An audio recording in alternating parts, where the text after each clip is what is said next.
Hey everybody, welcome to this space of learning and co-creation. I'm Justin Hilton. I'm the founder of Safe Place International, and I want to welcome you today to talk about power. First, I'll say a little bit about Safe Place, because this might be the first time that you're taking one of our courses. It's very likely that you've been in a lot of our courses and you know me and all of our staff very well.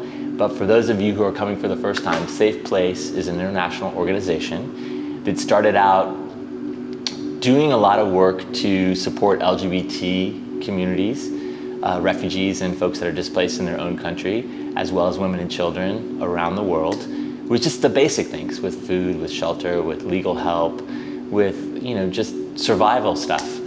And what we discovered is that in these communities of people, these amazing human beings, was so much leadership potential just waiting to be realized.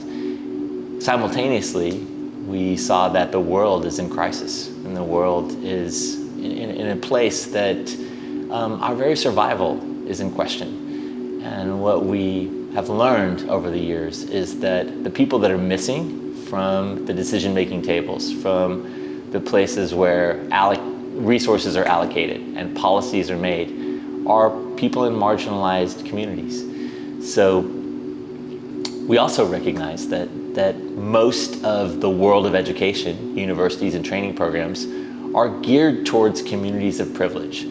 All of their curriculum and all of what they teach is geared towards people who have had a life of affirmation and a life of getting everything they need and want, and haven't experienced a lot of marginalization. So our curriculum, all of our courses, is specifically calibrated and geared and created for the LGBTQI community around the world that has been marginalized, and women with children who have had to flee their countries or have been displaced.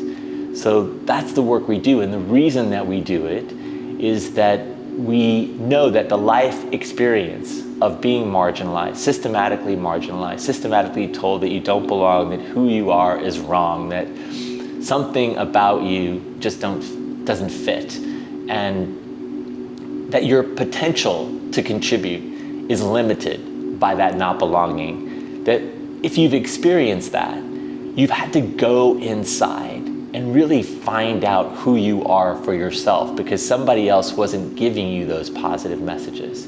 And through that process, you've developed insight, passion, resilience, empathy, and a motivation to make an impact on the world. So most likely, I'm gonna guarantee it, you're one of those people, and I'm really excited that we're in this conversation today. The conversation we're gonna have today is about power. And it's really an examination of what we learned about power really early, and how power is used and misused. And the hope from this conversation is that as we develop as leaders, we have an awareness of the enormous responsibility that we have with our power and influence. Often, when we've been marginalized, we don't think of ourselves as holding power and influence. And so we just adopt what we subconsciously and consciously learned about power, and inadvertently do the same things that have hurt us through the misuse of power. So I want to say a little bit about how these courses work. So we have what we call a learning style of collaborative learning and realization. The collaboration happens by me throwing out some new perspectives, some things to think about. And the learning is in our exploration of those concepts and new ideas together. The realization happens as you follow the writing prompts and discover for yourself what this means in your life, how this can immediately be applied to how you move in the world. So we don't teach far out concepts and things that you might use one day. Our hope is that everything that you realize and understand about yourself is immediately applicable in your life. You'll use it tonight, you'll use it tomorrow. It'll change the way you move in the world. That's what we want to co-create together, you and me, in this time we have. So again, the learning is about how you work, and the realization is about who you are and what you want. And the conversation today is about power. And of course, we know that there are many ways that power manifests in the world. Ideally, power is used as a benevolent force of change. But often, power is used to oppress, to dominate, and to control. Each of us has been on both sides of the equation of power. We've had power and influence, and we've had power and influence used on us. So my hope is that most of us have experienced benevolent power, power coming from a sense of generosity, a sense of collaboration, a sense of inclusion, a sense of having everyone's perspective held. But I know also that all of us have experienced the power used as a dominating, controlling, oppressive force. And so we really want to explore our experience in both camps, both as the ones who are holding the power and influence, and those times we felt at effect of that power and influence. So we started learning about power and influence right when we came out of the womb. The people who were taking care of us had absolute power. They had power over our survival. They had power over our environment. They had power to respond or not to respond to our needs. So we want to take a look at what we learned in those early days as a young child about power. And I wrote down a few things that I learned about power early. Make the people in power happy. The people in power have all the control. The people in power know best. The people in power get to make the decisions. The people in power know what's right for me. The people in power know how I should act and feel. The people in power know how I should walk and talk. The people in power know what's happening in my body better than I do. Those were all things I learned really early as a child in life that have carried over to my adult life. Has a lot to do with how we move in the world. I'd love for you to take a minute now, and if you don't have a pen and paper, just take some time and get a pen and paper or a digital device, because we're going to be doing some writing in this time together. And your responses are the most important part of this course. So if you don't have a pen and paper, pause and get those now. If you do, the first writing prompt is, what were your earliest lessons about power from your caregivers? What were your earliest lessons about power from your caregivers? You're gonna have a slide to support you. It has a timer on it. I'd like you to write for the entire time on the timer. And if you've got more to write, just pause the video, keep writing until you're done, and then press start again. See you soon.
great work. And even as a child, we have power and influence. So the next question I'm going to ask you to recall your earliest memories of using that power and influence. And some of mine were saying no to my caregivers or authority figures, dominating or influencing my friends, my siblings, getting the people in my early life to do what I wanted through coercion or through domination. That could have been by being really sweet and nice or by throwing a temper tantrum. Finding ways to get what I want without the people in power knowing. So covertly, sneaking a cookie or sneaking outside or doing something I shouldn't be doing behind their back. It was a way I expressed my power and influence.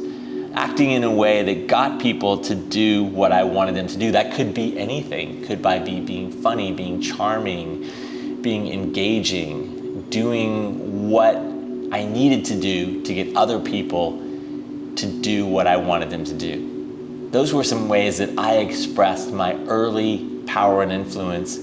I'd like you to write down some of the ways that you used your early power and influence now. This slide will support you. Again, keep writing until the timer runs out. We'll see you back here.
Okay, great work. I'm hoping that there were some insights in looking at how power was used to control you, and then what you learned about power and influence even as a young child, and exercised to get what you wanted, to control other people, to move things in the way that you wanted to move them. So let's fast forward to our present day life, and let's start in the global world and talk about how power used we'll say misused, for control and oppression and domination is expressed. And I wrote down some of the ways that just come right to mind: racism, sexism, classism, homophobia, xenophobia, laws and policies that restrict people. On a more personal note, the power you have in friendships, we have in friendships, in romantic relationships, at work, and in your family. So globally, we see power expressed in that way, and more personally, the power that we have in our relationships, over our family, over our community, at work. We're looking at all those ways. So I'd love you to write down the ways that you have felt affected by power outside of yourself. So as an adult, I'm assuming you're an adult, as a person in the world today, write down the ways that you've been affected by power outside of yourself.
Welcome back. So great work on looking at how power outside of you has affected you. And now let's look at this possibility of using power in a more benevolent way.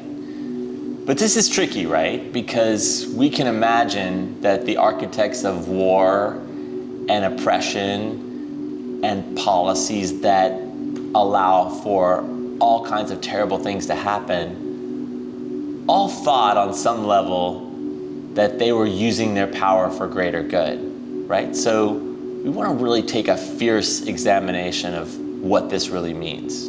There's a harsh reality that consolidated power that's with one person or one group, has the real potential for harm. But we also know that there are some times when a decision has to be made. So one thing we'll explore today is how do we safeguard when you're the decision maker, when power is located with you, against the potential harm of that power being located in one person. And one way that decision making can also be more inclusive is collaboration. So I'm sure that each of us has some positive and negative experiences with collaboration. Often when people think about collaboration, they think of chaos. They think of all these people with different ideas trying to get to an answer and getting nowhere. So let's explore how collaboration, how the sharing of power, how the inclusivity of everyone's idea, everyone's input, valuing each person's perspective can actually work. So let's start this inquiry with drawing from your own experience. When you were the decision maker, what helped you in the collaborative process? What helped you make it a forward-moving, productive process that had everyone feel included but also move towards a goal?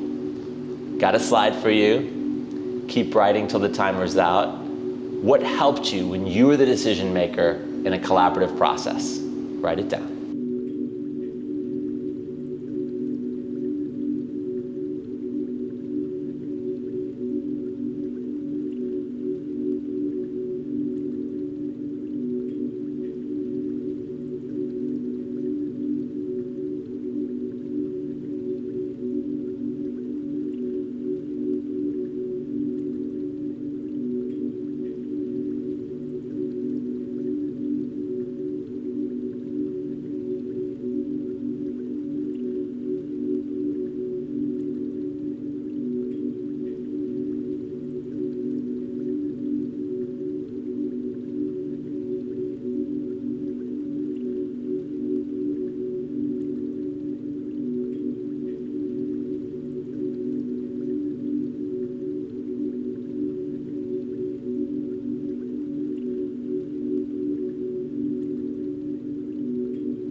And now as we further explore, I'd love you to write down positive experiences you've had with collaboration and power sharing. They could be as simple as deciding where to have dinner, or as complex as deciding what school your child would go to, or whether or not you would move, or whether you would make a big purchase, or whether you would take a job, or whether you would include certain populations in your programming, in the organization that you work. Could be big decisions, small decisions, positive experiences you've had in power sharing and collaboration. Write them down now.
now remembering those positive experiences on the big and small decisions, what were the most essential elements of what made that process successful? Whether or not it was to go to dinner or select the school that you wanted, or a bigger decision like how to spend money or whether or not to move. What were the key essential elements of success in those collaborative, power sharing experiences that were positive for you? Key elements of success. Write them down now.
So great work, great work. And now I'd like you to just look and imagine other areas of your life where you would like to have more collaboration, more power sharing. Where do you see there's the potential for more of that kind of process in your life today?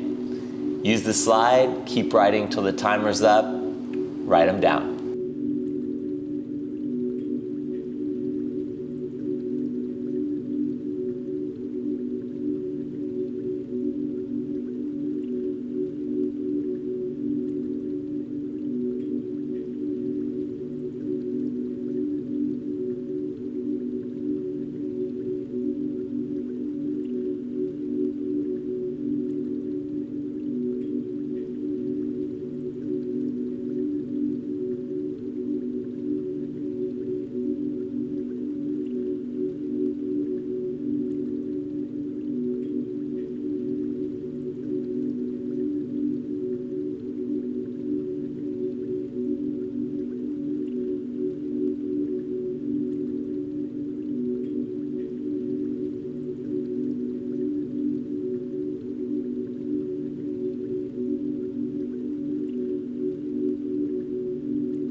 So let's go back to those experiences we've all had where we're trying to make a decision and it just descends into chaos. Like I think about being in school and deciding which science project we were going to do, or what thing we were going to focus on in our study group.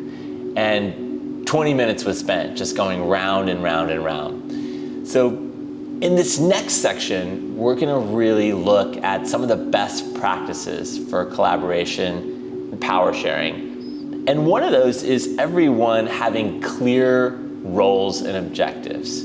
So what that means is aligning on an outcome that everyone can get behind, and then designing a process that allows that to go forward. So I'm going to ask you the question now, how could you create alignment on the parameters of whatever decision or direction that you're deciding on that creates a successful collaboration? I know that's a big question, no wrong answers, but how can you create alignment so that you don't descend into chaos on the process of collaboration and power sharing? We need to decide how to allocate these resources. We need to decide what we're going to put on the playground. We need to decide what bedtime is for the kids. How do you design a process that has clear goals, clear parameters, and leads to success? You've got a slide to support you. Write it down. No wrong answers.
So as we're going through these best practices, it's often helpful to just use one example as sort of the grounding rod. So whatever example that kind of caught your attention, that caught your interest in the first question, I'd ask you to hold on to that one. And now in this second question, apply that and see how it applies to this decision that you were working on, this collaboration that you're working on. So open communication is really important in the decision-making process. To create an environment where open communication happens and ideas are shared, how could you create an environment, how could you create the safety and the inclusion where everyone's voice, everyone's wisdom is included? So again, thinking about one of the decisions that you were gravitating to in the first question, and then bringing that down to the question of how can I encourage and foster open dialogue so that we come to the best answer for this decision or plan that we have. There's a slide to support you. We'll see you back here.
So you've got open communication, but what we know about every group is there's often 2 or 3 people that dominate the group, that have a lot to say, and some that don't say anything, and a few that say a few things. So how do you foster the trust and the openness so that everyone contributes, that everyone feels respected and valued, and so that the group has the benefit of everyone's wisdom, of everyone's experience, of everyone's perspective? How do you make sure that every voice is heard and address the fact that if there is not a structure to make sure everyone is heard, then some folks are going to dominate and some folks are not going to contribute? Write it down. You've got a slide to support you.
And using the same example, what we know and what we've talked about before is that there's often a few people that have a lot of ideas and a lot of input and a lot to say, and then other folks that hang back and maybe a little more shy.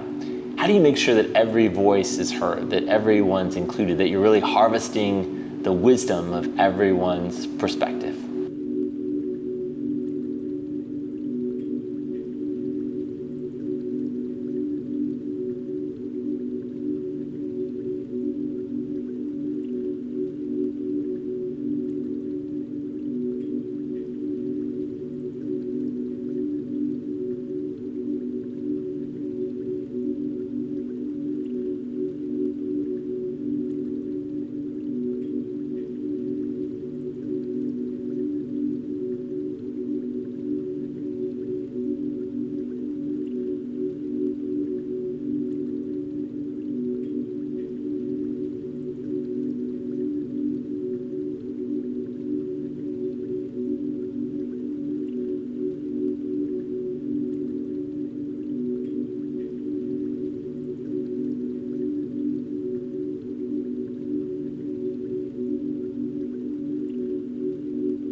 So great work so far, and I'm going to ask you to hold on to this decision that you adopted from the first question, and then bring in the awareness, let's be real, that we're all different, that we each have areas of expertise, we each have different perspectives, and that if we're kind of expected to all give the same kind of feedback, that doesn't always bring the best results.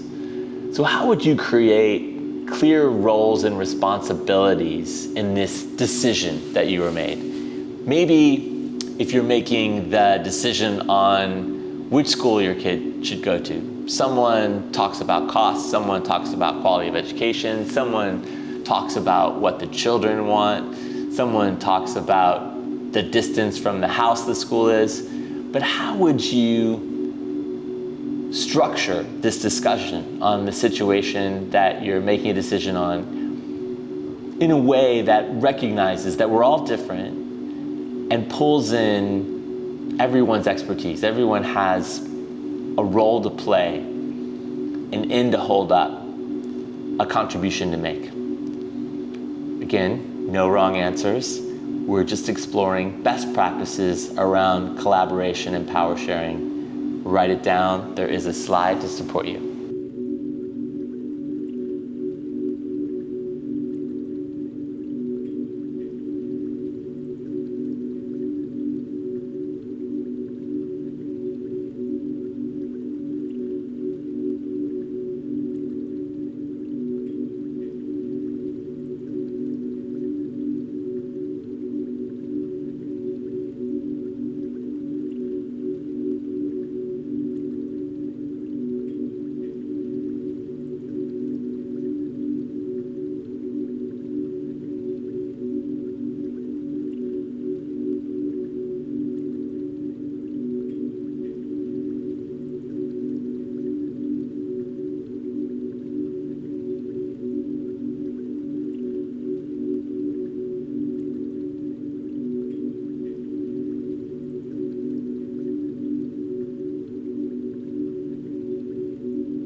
So many of us are conflict averse, and often in the decision-making process, there's conflict, right? People see things really differently, and sometimes they have a lot of emotion around how they see things.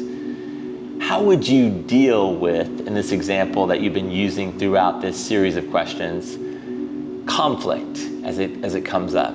How would you hear each person's perspective and distill that into the decision-making process and prevent it from going into a situation where people are attacking each other or speaking in a way that's unproductive or not forward-moving? How would you manage conflict resolution in the decision-making process through power sharing and collaboration? No wrong answers. Write it down.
So what often happens in the decision-making process, in some of the rooms that I'm in, is that there's a realization that there's some people missing from the room, that there's some important perspectives that are missing. So if I'm in a group of philanthropists, wealthy, white philanthropists, and they're talking about climate interventions or human rights interventions, my question is always, where are the people that are going to be affected by these decisions you're making? Where are the first climate victims? Where are the marginalized people that will or will not get help or will get a certain kind of help? So in your decision-making process, in this example that you're using, how will you make sure that you've included all of the stakeholders, all the people that should be represented in this conversation? This often happens in organizations. Decisions are made on the management or administrative level, And no one's asking the people that are on the ground. And no one's asking the people that that organization serves. So how will you make sure in this example that you're using for this series of questions that all of the people that should be included are included? Write it down. Use this slide to help you.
So the decision-making process, can be one where we really come together and come into deep relationship. I know in Safe Place, we're constantly making really difficult decisions, and it's a way that we build intimacy.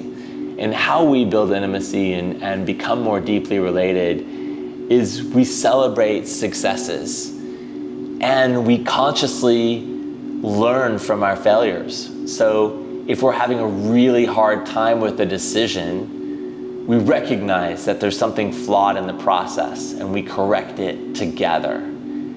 And when we figure something out, like we did this morning, then we celebrate and we say, wow, we've found a solution for that, and we found it together, and we found it through everyone's voice getting heard, through a collaborative process, not from the founder or the executive director or some other leader telling us what we should do and we all nod. There's something to be deeply celebrated in collaboration as a way of life and as a way of making important decisions that restructures the ways that humans live together. So, love to have you explore how you would celebrate in this process, both celebrate the victories and also collectively learn from what's hard or what doesn't work. Use the slide, write it down, and again, no wrong answers.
And so this example that you've been carrying throughout this series of questions has no doubt opened up a lot of possibilities. So I'd like you to take a minute and just think of one other situation that you'd like to have more power sharing and collaboration around. And I'll give you a minute to do that. You'll have the support of a slide.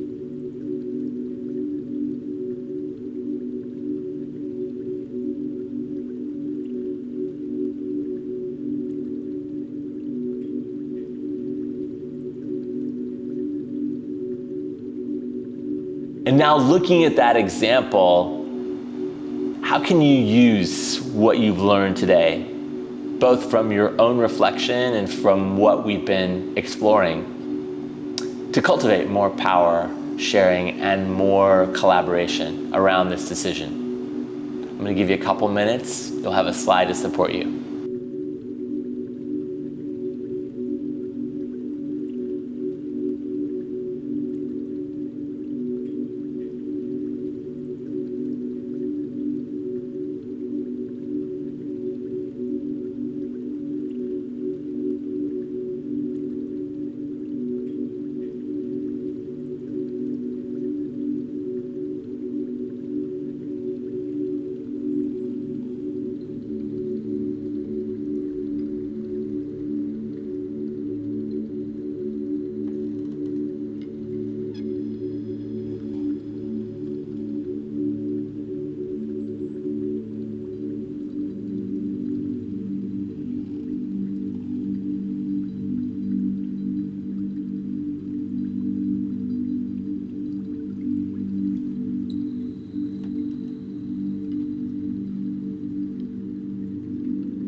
So the homework is to play and explore what you've learned today and what you've explored today, and to have an awareness of all the places where power and influence are operating, from billboards to entertainment, to teachers and leaders, to your family dynamics, to your romantic relationships, to your work, to just start to notice, how are power and influence operating, and how are you interacting with them? Do you feel like you're at effect, you're just towing the line and responding to power structures that exist?